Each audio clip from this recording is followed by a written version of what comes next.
From ESPN, you're listening to 30 for 30 podcasts. My name is Jody Avirgan. The Louisiana Superdome was built to help propel New Orleans into the future, an era of national prestige for Louisiana, as one politician put it. After almost 40 years and countless games, concerts, festivals, not to mention storms and political fights, it's still standing. And in many ways, it continues to capture the essence of one of America's great cities. All the hope, pain, superstition, it's all wrapped up in the history of the giant dome that dominates the skyline. This is the story of that dome and that city. Now, before we continue, a word of warning: this episode contains mature language and content. Now we present Cursed and Blessed.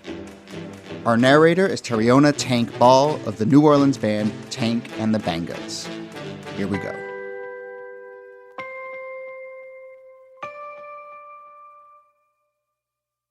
Ladies and gentlemen, this is not a test.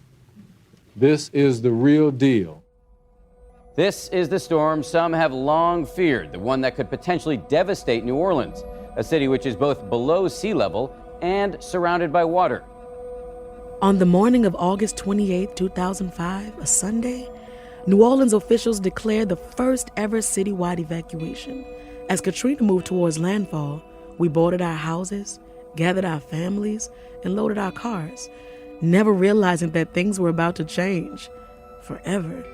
You have an obligation to yourself and your family to haul ass and get out of here. We inched along I-10, right past the city's biggest building. But thousands, without cars, with no means to evacuate, headed to that huge building, the Louisiana Superdome, the refuge of last resort. The Superdome is meant for football games, major events. It's not a hospital, it's not a hotel. There was no manual on how to deal with this kind of crisis. Doug Thornton manages the Superdome. The morning Hurricane Katrina arrived, he was in its conference room with the National Guard, planning for how to provide for the people who were now sheltering on the field. Right outside the window, the storm was raging, and then the lights blinked and they went off. So we've lost power, generators on, and we've got to make sure that people don't panic. And the minute I walked outside the conference room, I could hear that loud banging noise. It was deafening. It sounded like a roller coaster going over the roof. It sounded like a New York City subway train. Others said they thought it was thunder or someone hammering, and in a way it was. It was Katrina hammering away at the roof trying to get in. Every time a huge gust of wind would blow, you'd hear that metal deck just bang, bang, bang, bang, bang against the frame. And then it would subside a little bit, and then you'd hear it again. It would just rapidly hit the steel. Mike Foster works security for the dome. He was there as part of Doug's emergency team. It's like bombs falling on top of the building. That's how the sound, boom, boom. And what was happening is that the wind was just ripping that metal deck away, peeling it. Yeah, the roof is coming off the building. It was like a schoolyard bully beating up on your best friend. You want to make it stop, but for 8 hours it continues. You think it's going to stop, but it doesn't. The wind keeps pounding. And then when the eye passes, it shifts and it pounds you from a different side. That's what Katrina was. Katrina was a bully just punching your best friend, and the Superdome couldn't punch back.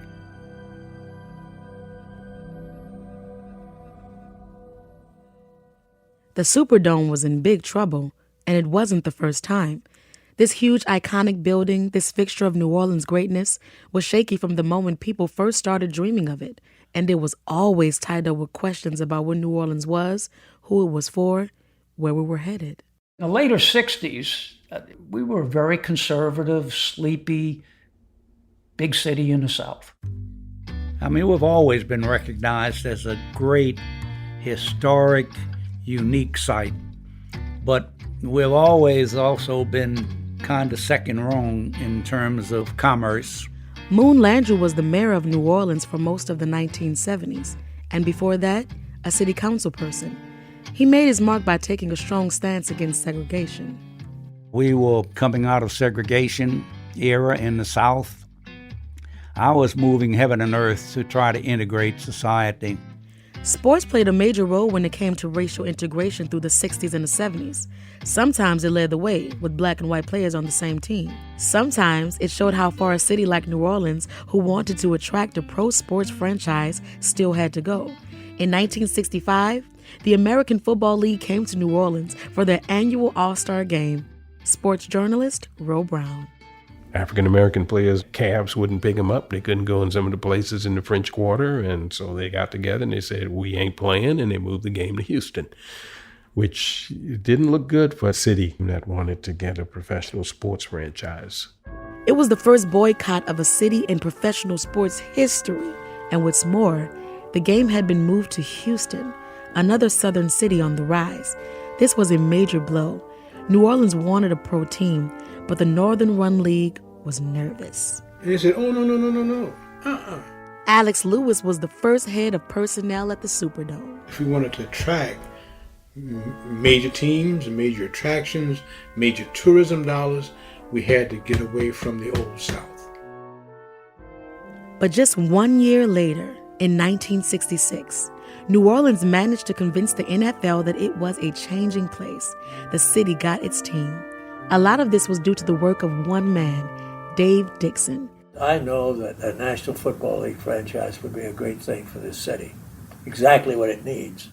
He was a businessman, well-connected, and he loved sports. He put everything he had into lobbying for a pro franchise. And when he got the yes, we got our Saints. To me, the name Saints was perfect because of the song. Everybody here knows the song. You could stop 100 people on the street and say, have you ever heard the song When the Saints Go Marching In? Oh, yeah, sure.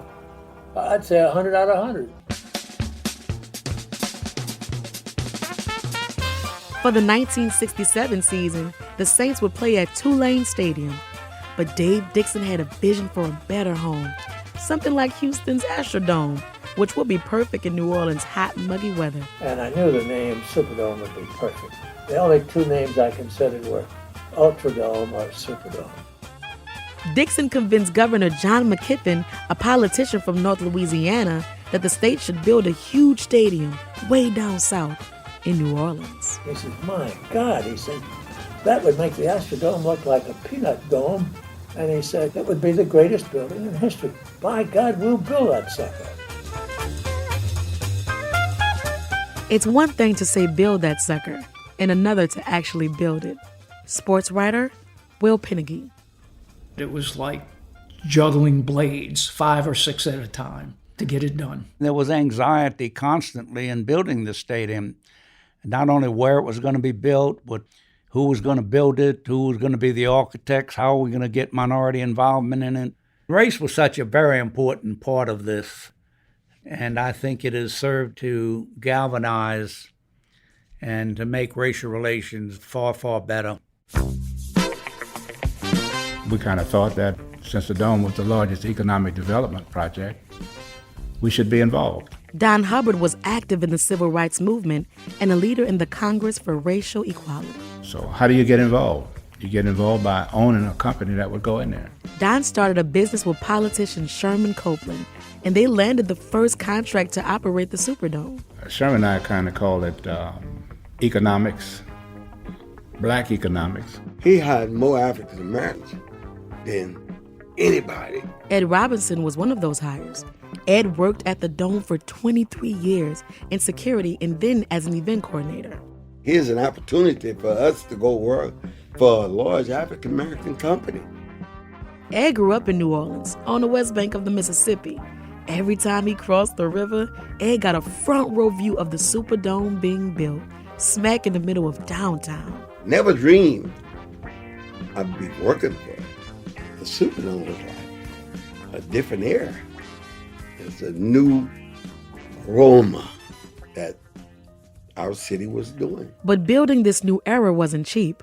Moon Landrieu was worried. I called the governor. I said, Governor, I think I better advise you that this stadium is running far, far more than we had thought it would cost and what we'd campaigned on. It's hard to build something this big, but here in New Orleans, There's no avoiding the ground we stand on. New Orleans is built on what is a marsh. We are at sea level or below sea level at certain points. And so when you drive pilings in New Orleans, they don't hit a base. Sometimes a piling is driven and it just goes down and you've lost it. Just lost it. Stadiums can turn into a money pit, and this was getting especially bad. But the governor wasn't deterred. And he said to me, he said, Brother Moon, he always called me Brother Moon, just don't worry about the mule, just load the wagon. Finally, August 1975, after 5 years of planning and 4 years of construction, the dome opened for business. The message boards read, "Welcome to tomorrow." It was an eye-opener. We can do this sort of stuff. Now, it may sound like a goofy little kid when I say this, but for New Orleans, it was moving essentially into the big leagues. The Superdome stands in the tradition of the great cathedrals of Europe. I remember some ads. You could put the Astrodome inside the Superdome and fly a plane around it inside the dome. Everything about the Superdome says big. Big enough to hold the entire Houston Astrodome. One impact no one could ignore. No other city has a stadium that dominates the skyline like the Superdome does. You can see it from anywhere. Architecturally, it's timeless. It's a spaceship. It's really a flying saucer. People in New Orleans see the Superdome as a member of the family. This super, super, super happy place. We refer to this affectionately as the living room of New Orleans. In a city that loves to party together, the Dome became the home not just for football games, but for every type of celebration. It's always the place where the biggest thing happens. We had a bull riding rodeo. Smelled very interesting. I was here for the Rolling Stones concert in 1978. A whole generation of lawyers took the bar exam in the Dome. Everything from boxing matches to monster trucks. Big time concerts like Essence. My first Essence festival, I hosted a stage, like a super lounge. Woo! Man, I got to meet Queen Latifah, Dougie Fresh. I never forget it. It's like so many things happened in the Superdome that I didn't even know about. A number of circuses. The Pope is in there. I graduated from college in the Superdome. I covered the first Final Four in the Superdome. Republican National Convention. The fight, Ali Spence fight. It's the heartbeat of this city.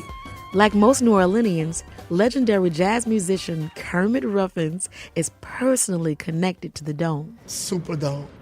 It says it all. Kermit is New Orleans' musical royalty.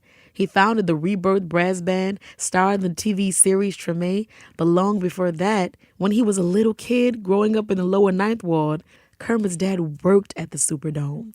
And one time, he brought Kermit to work and let him run around the turf. Me and my little brother and my cousins, we were just throwing the ball and running, tackling each other. It was only us on the whole field. It was heaven. All those lights and this huge arena. And then I can remember real good that my dad giving all of us a push broom. Lloyd, y'all come over here. I want y'all to push this broom, and I want y'all to stay in line and go all the way around the bottom floor. Decades later, during Saints games, Kermit would stand alone with his trumpet on that 50-yard line. I played the national anthem numerous times in the Dome. Da, da, da, da, da, da. And you talking about anxiety until they say, and now Kermit Ruffins, then it all goes away. Kermit has been a Saints fan for as long as he can remember. I think I'm the biggest Saints fan. I wrote a song called Saints in the Super Bowl, but it says, all I want for Christmas is the Saints in the Super Bowl. I just had a rap with Santa, and we took us a little stroll. And all I want for Christmas is the Saints in the Super Bowl. But being a Saints fan wasn't always easy. Back when Kermit was coming up, there was no way this team was going to the Super Bowl. The Saints often seemed to be playing every quarter as if they had spent a long night in the French Quarter. For their first couple decades, the New Orleans Saints were a losing team. In the years after the Dome opened, the team just couldn't win. And during the first 18 years of their existence, they have never had a winning season. This is truly the ideal team for the city that gave birth to the Blues. For much of the country watching on TV, the Superdome was where they'd see embarrassed Saints fans watching with paper bags over their heads, affectionately referring to their losing team as the Aints. But still, the fans came. Jeff Duncan has been writing about the Saints for decades. He sees their fans as perhaps the most loyal in all of football. If you live in this general region, you have to defend the honor of the New Orleans Saints because they represent the city of New Orleans. They wear that fleur-de-lis on their helmet. It's a city symbol. They're the Saints. That's our team. And the Dome, their home, was New Orleans. One big loving party in costume. Everybody's got black and gold on. People in New Orleans like to dress up. You know, a Batman Saints fan, Clown Saints fan. Elvis. There's a Pope Saints fan. There's a Moses Saints fan. Whistle Master, the guy with the big whistle on his head. We got one lady that wears a referee dress every game. Darth Saint would go in this black long cape with black eye makeup, horns coming out of his head. Saints crowds are the most diverse in the National Football League. All backgrounds, races, ages, classes, they're all there. This is not their team. These are their boys. But despite all the love that filled the Dome, the team continued to suffer on the field. People pointed to the usual reasons, bad coaches, bad players, but there were rumors that the team's woes were because of the Dome itself. Doug Thornton knew all about those rumors. When the Saints were 1-15, and we were having these bad seasons, many people said it was because it was built upon an old graveyard here. In New Orleans, curses are no joke.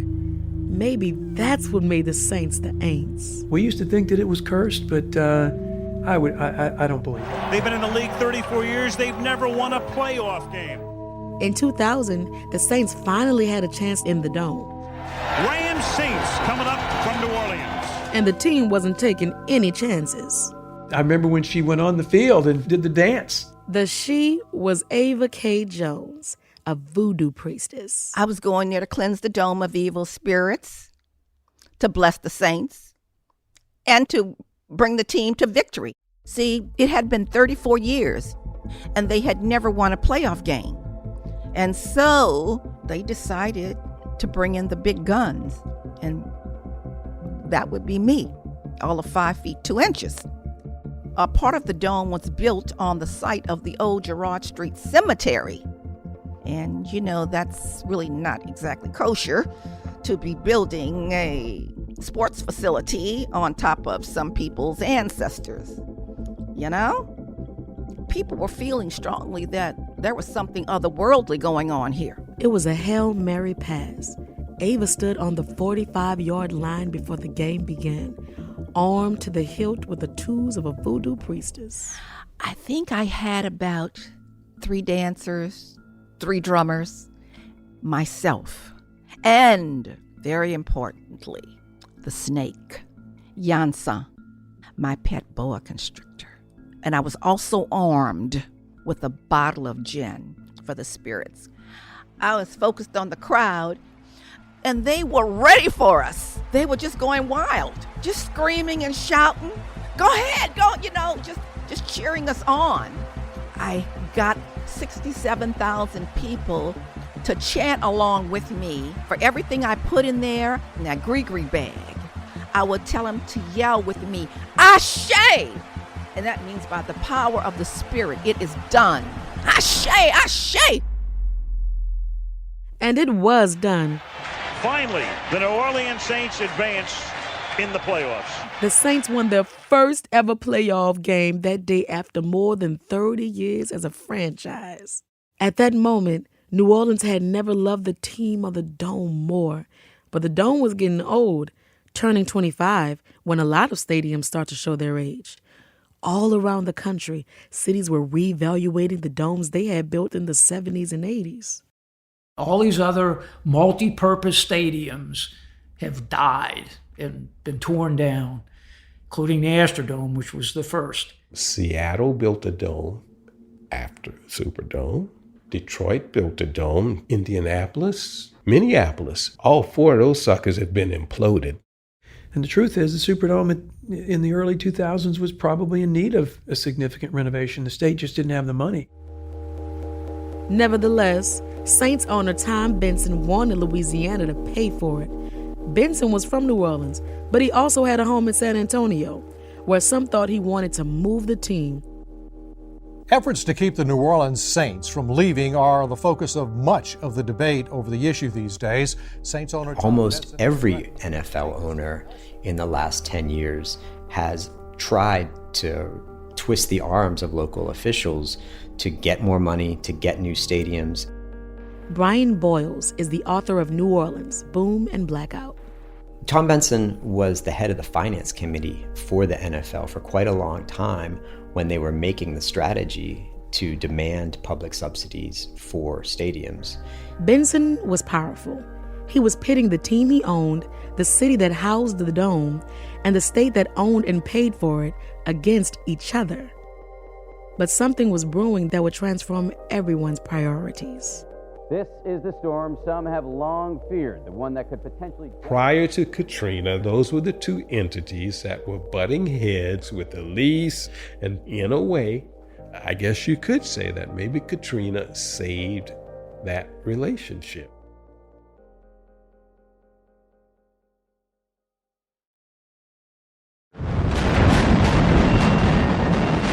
Last night, we began this broadcast saying Katrina was bad, very bad. Well, last night, we didn't know the half of it. Midday Monday, the day after Katrina first made landfall. There was a hole in the roof of the dome, downed trees, damaged buildings, broken windows all across the city. But the storm had moved on. The wind and rain had stopped. The people stuck in the city and those of us watching on TV were thinking, maybe it's over. And then a second disaster struck. New Orleans thought it had been spared the worst, and then two major levees broke, and slowly the city has filled with water. The Superdome was surrounded by water, literally an island of last resort. And as people were rescued from their attics and rooftops, thousands were brought into the damaged dome. Convoys of high water vehicles are taking weary refugees to the only higher ground left, the Superdome. It seemed like we just kept bringing people here. You know, the National Guard were dropping them off by helicopter, by boat, by high water vehicle. So every day the place was just filling. The Guard is out in the flooded neighborhoods. They are carrying families. Those evacuees are then being taken to the Superdome. People trapped. A lot of them hungry, don't have no water, need medicine. I need insulin right now. Here come another big, huge group of people. It looked like it wasn't going to never end. The city is now cut off from the outside. The main I-10 bridge to the east shredded by Katrina's storm surge. Other access routes underwater. They were still coming, walking through the water. After the flooding, some 30,000 people would end up in the dome, which was now without air conditioning and had little light. For its entire history, the Superdome had hosted people comfortably inside. But now the outside had come crashing in on Doug Thornton, Mike Foster, and all the people they were trying to protect. I was scared and in shock and didn't know what was going to come next, you know. One of those people was Julie Pieri. After the levees broke, she walked through the flooded city, waist-high water, and made her way to the dome. Her father was next to her. Above her head, she carried her boyfriend's cat. When they got to the Superdome, they spent one night inside, but then moved outside to the dome's raised plaza level, where they formed a small group with the family, whose kids took turns petting the cat inside her carrier. They slept on scavenged cardboard boxes, and at one point, Julie and the kids got out the colored pencils she'd brought with her. Yeah, we colored the cardboard into beds. Like we made little pillows and little sheets and stuff to kind of give it a sense of normalcy. I felt bad for these little kids. It was chaos. People were everywhere, inside the dome and out on the concourse, endlessly waiting in the relentless heat. We would take the same walk, the same conversation, the same not knowing. You know, you just didn't know when you were going to get out. The tensions were obviously getting higher. You know, everybody's frustrated. It's probably 85 degrees inside and 95 outside with 100% humidity because everything is wet. You put that many people in one space in the heat after you've potentially lost everything. It was a cesspool. water dripping everywhere. You could walk through a stairwell and it felt like a waterfall. You would hear people crying, you would hear little small groups fighting. Bathrooms overflowing. They went to the restroom wherever they could go. Limited food and water. No bedding, very few medical supplies. The mold was setting in. Oh man, it's so hot up in there. What are we gonna do? We trapped. The building was on life support. It was now like a patient that was struggling. Not just the people inside, but the building itself was struggling to survive. September 1st, 2005, 4 days after the first people arrived at the Superdome, buses began wading through the flooded streets to get to them. The Superdome is being cleared out. Again, buses rolled overnight to get people out of that area. Doug Thornton helped people file on and watched as they pulled away. It took several days to fully evacuate the dome. Many buses went to Houston, to the Astrodome, the stadium the Superdome had been built to compete with. Exhausted and desperate, families continued to recount the horrors of their ordeal at the New Orleans Superdome. People died in that Superdome and you don't know nothing about it. All told, there were 3 deaths in the Superdome, 2 elderly patients and 1 suicide. There were also unconfirmed reports of rape and other violence. For many who were inside the dome, like Julie Pieri, it was impossible to look at or even think about the building. When I picture it in my head, I just think, oh, that's where I was during Katrina. And it was hell on earth, and it was hot. I can't hear the dome and not think about that time. While there was tremendous suffering in the building, I also think early on, it was a shelter of last resort, so it protected a lot of New Orleanians. I mean, the roof came off this building, but it stood. It stood very strong. It saved a tremendous amount of lives. Doug was the last Superdome employee to leave the building, and for the first time in days, had a moment to reflect. It wasn't until we got in the helicopter and we started to lift off and I could see the roof firsthand. I'm about eye to eye with that roof, and I'm seeing a 9.6 acre roof peel like an onion. Pieces of metal deck had been ripped by the wind and curled up, gaping holes that were 100 feet long in the roof. And it was really at that moment that I just realized how massive the damage was. My heart sank, and then as we flew out over New Orleans, I looked back over my left shoulder and I could see the dome in the background, smoke billowing from some part of the city, and I could see that roof destroyed, and the water was glistening. I said, this is epic. It's over. How could we possibly come back? How will we ever rebuild it? 4 days later, Doug Thornton flew back by helicopter to take a look at the dome. And that's when I walked through. I had to have a respirator. There was so much mold and bacteria here. I remember seeing a big pile of debris, probably 30 feet high, all these personal belongings, and I saw all the mold in the building. It was starting to creep in at the very upper levels. You could see it just turning black, the black mold. Doug didn't know if the dome could be rebuilt, which is what some people were saying about New Orleans. This beloved sinking city had never looked more vulnerable. I know it's blasphemous to consider an America without a New Orleans, but this part of the world is eroding. So pouring billions into a land that is on borrowed time, how do you justify that? In early October, a month after Katrina, a team of architects and engineers told Doug the Superdome could be rebuilt, and FEMA would reimburse costs related to storm damage. Doug had also lost his home and neighborhood. He was recovering on 2 fronts. This was his first glimmer of hope. It was something tangible that people in New Orleans could look to and say, you know what? We're putting a stake in the ground and we're coming back. You can't take away our city and you can't take away our Superdome, and we plant a flag and we're going to be here for a while. But in order to rebuild, Doug needed other people to say yes. The city, the state, the team. All the same types of people who had to get together to build the dome in the first place. And some of us had different priorities, like rebuilding houses and getting dispersed New Orleanians back home again. Governor Kathleen Blanco was under a lot of pressure to rebuild roads, hospitals, schools, and the Superdome was probably far down the list.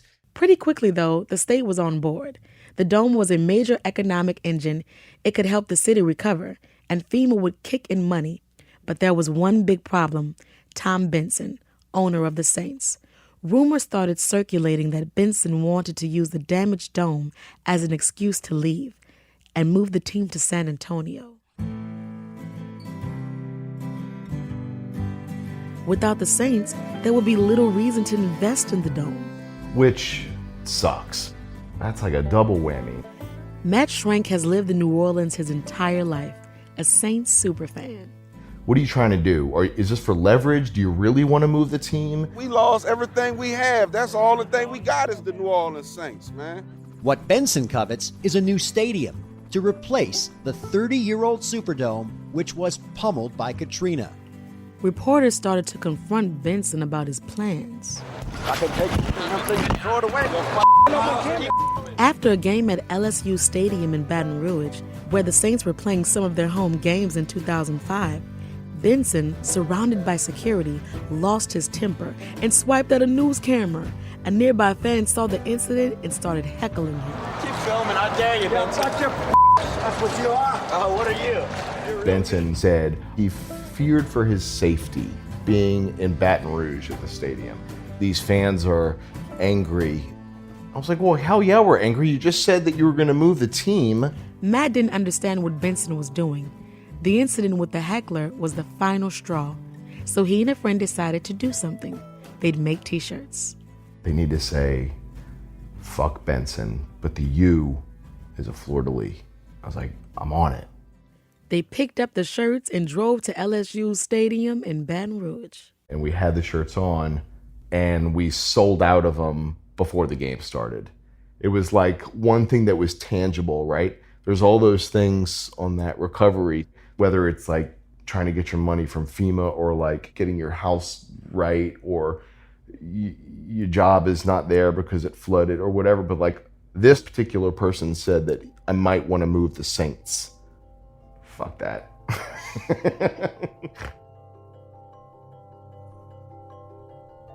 Over the next several weeks, there was a series of quiet conversations between the NFL, local business people, and Tom Benson. Benson was convinced the team would be supported. He decided to stay. Doug Thornton could feel the rebuilding momentum growing. Engineers told him getting the dome back to 100% would take 2 to 2.5 years. Then he got a call. I get a call from Roger Goodell. He wasn't the commissioner then. He was the chief operating officer.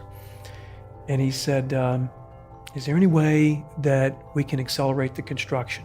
Goodell offered $20 million to help speed things along and get the dome ready for the 2006 opener. He said, We really need to play the full season there next year. Construction started. The roof was a huge priority, and when workers began, they planted a flag on the top of the dome. It had the hurricane symbol on it with a big strike-through line. That summer, with the flag fluttering, New Orleans had very little rain. One day, mid-July, Tom Keller, who was the superintendent for the roofing company, he says, I've got great news. We're going to be substantially complete 40 days ahead of their schedule. Maybe the first time in Superdome history, maybe the history of all construction, a massive project was going to be done well ahead of time. And then Tom Keller told Doug, and I'm taking the flag with me as a memento. And the room went silent. It's a true story. He takes the flag down. He goes back to his home. A week later, the first hurricane of the 2006 hurricane season is brewing in the Caribbean. All of New Orleans is on high alert. And we knew that the one thing that could stop our football game from being played in September would be another 2 or 3 week delay because of damage from another hurricane. And I called Tom. I said, Tom, have you seen the weather? He says, no. I said, there's a hurricane in the Caribbean. Where's the flag? He said, I've got it right here. I said, get the damn flag back on the roof. He said, it'll be there tomorrow. He put the flag back on the roof. The hurricane went off up into the East Coast in the Atlantic, never made landfall. We didn't have one hurricane enter the Gulf of Mexico in 2006, not one. Doug Thornton may not believe in curses, but superstition takes many forms. And the flag stayed on the roof until the night we played the Falcons. What a pleasure it is to welcome all of you back inside the Louisiana Superdome. Hi, September 25th, 2006, Saints versus Falcons. The last time the thousands gathered here, their mission was survival.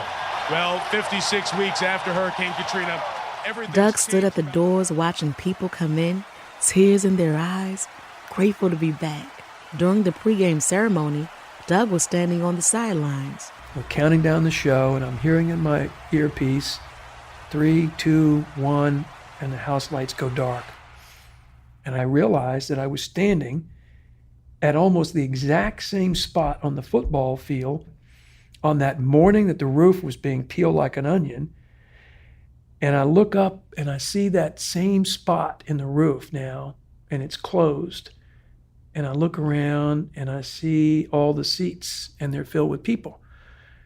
And I just marveled at the sense of how far we'd come.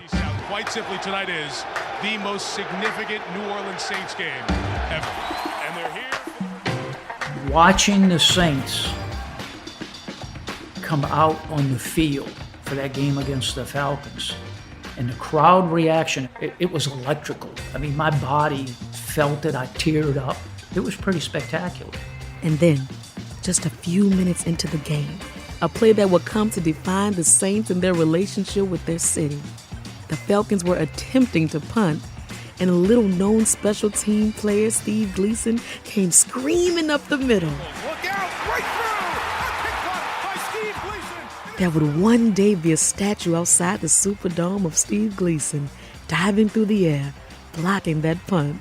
The statue is called Rebirth.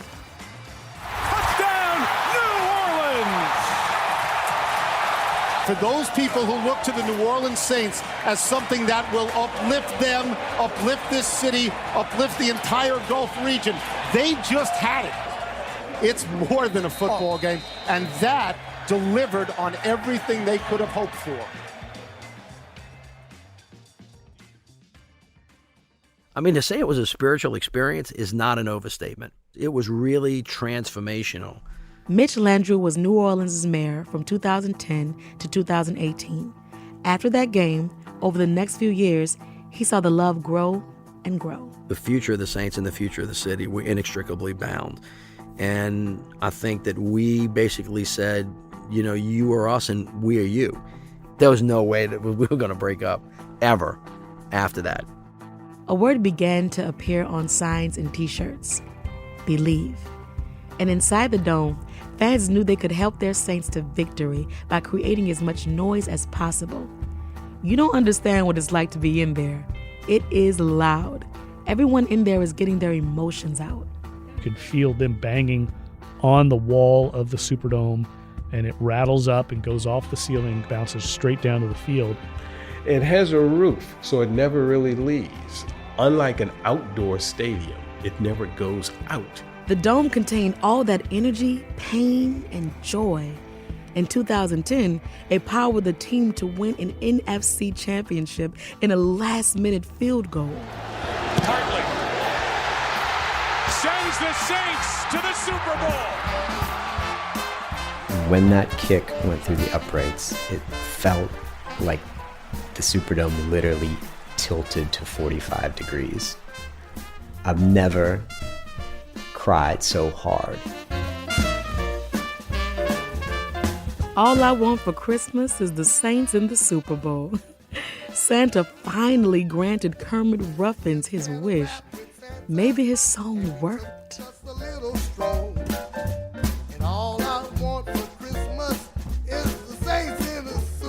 The year I wrote it, it went straight to the Super Bowl and won.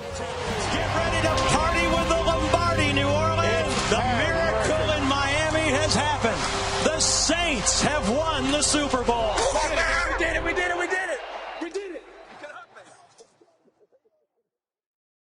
I remember at a very young age going with my dad to the Superdome site before the physical framing was complete, looking up at just the bones of the steel that had not yet connected at the top. When Mitch Landrieu's father, Moon, was mayor, the Superdome was a promise of what was possible. 40 years later, Mitch was mayor, and a few years into his first term, the Dome was set to host its first Super Bowl post-Katrina. It was a chance for New Orleans to show off its recovery. The Super Bowl presented this opportunity to say, we're back in business, the whole world is watching, and we can put on a show like no other. Right to the left.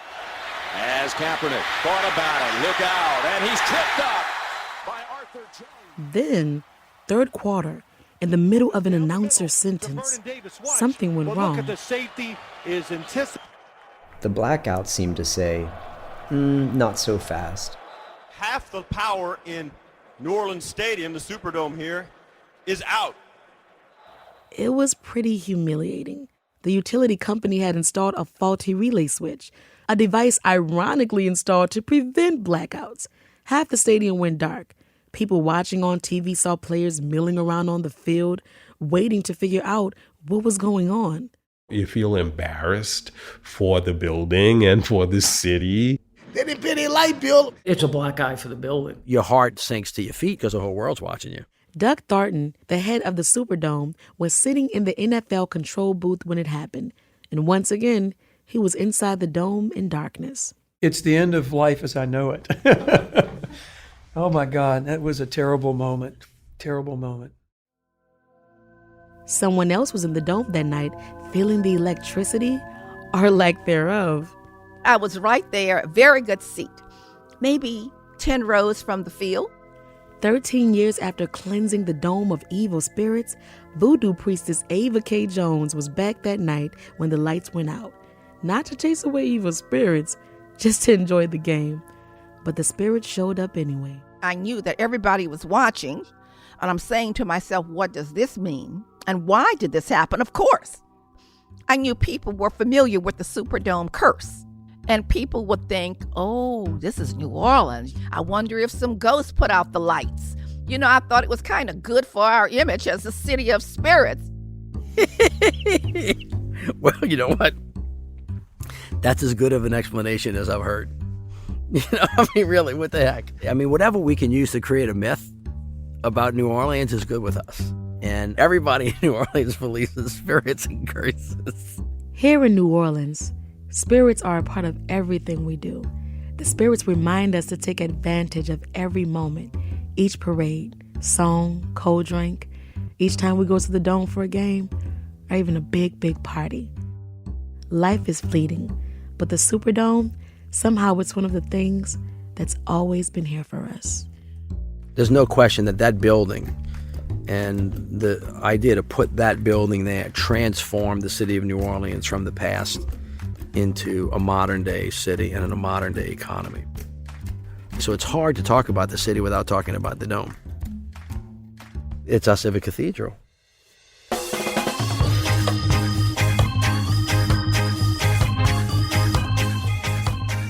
That's it for Season 6 of 30 for 30 Podcast. This episode was reported and produced by Eve Abrams. This episode was mixed by 30 for 30's Mitra Kaboli. We got editing help from Gentry Kirby. Our narrator was Tarriona Tankball of the excellent New Orleans band Tank and the Bangas. Go check them out. They will make your day. Archival research by Mara Laser, Derwin Graham, Riley Bloom, and Megan Geyer. Special thanks to Tavia Osbey, Mark Cave of the Historic New Orleans Collection, and all the folks at Marigny Studios. Roger Jackson provided fact-checking. The series editors for 30 for 30 podcasts are me, Jody Avirgan, and Aaron Leiden. The 30 for 30 podcast team also includes Andrew Mambo and Meredith Hodenot. Special thanks to 30 for 30's Kath Sankey, Jennifer Thorpe, and Eve Wolf for production support. Executive producers for 30 for 30 are Connor Schell, Rob King, and Libby Geist. Our development team is Adam Newhouse and Trevor Gill. The ESPN audio team includes Trog Keller, Tom Ricks, Megan Judge, Pete Giannassini, and Ryan Granner. Our theme music was composed by Rishikesh Hirway of the Song Exploder podcast. On our website, there's a transcript of this and all of our episodes and lots more. Check it out, 30for30podcast.com. Now that's it for this season of 30 for 30 podcast. We'll be going away for a bit, but we'll be back in a few months with a whole crop of new stories that we are very excited about. In the meantime, if you haven't gone back into the archives and heard our previous seasons, now is the perfect time. My name is Jody Avirgan. We'll be back soon with more 30 for 30.